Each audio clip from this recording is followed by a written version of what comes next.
या ठिकाणी आपल्याला दिसत आहे अगदी रानफुलं कशी फुललेली आहेत, हिरवगार गवत डौलानं डोलत आहेत. या ठिकाणी या मल्हारगडाच्या ट्रेकसाठी चढणीसाठी तयार असलेले नागरे साहेब, पंडोरे साहेब, बुले साहेब, त्याचप्रमाणे आमचा नवोदित बाल ट्रेकर साहिल पांडे आणि अभिनव रहाणे पाटील अतिशय उत्साहानं अगदी सकाळी सकाळी या ट्रेकमध्ये सहभागी झालेले आहेत. समोर आपल्याला जो दिसतो आहे तर तोच गडाचा माथा आहे. त्या माथ्यावरती आपल्याला जाऊन हा किल्ला आपल्याला सर करायचा आहे.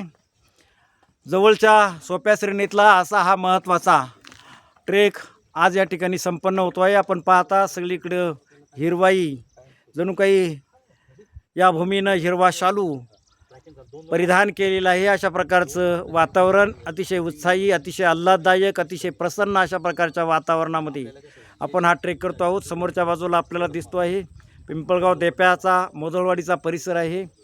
ठिकठिकाणी वन खात्याच्या माध्यमातून टेहळणीसाठी सुंदर असे छत्र्या बनवलेल्या आहेत. त्या ठिकाणी निवाऱ्याला राहून आपल्याला या परिसराचं अवलोकन, निरीक्षण या ठिकाणी करता येत आहे.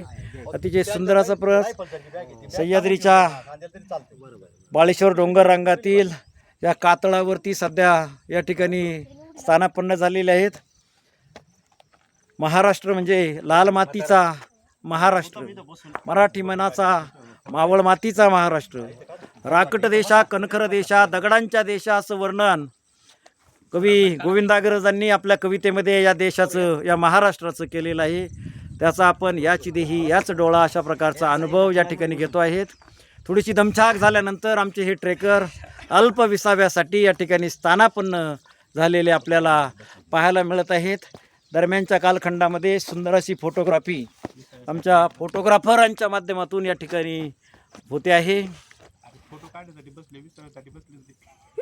अतिशय सुंदर अशा प्रकारचं आल्हाददायक, प्रसन्न अशा प्रकारचं वातावरण, मनाला प्रचंड ऊर्जा देणारं अशा प्रकारचं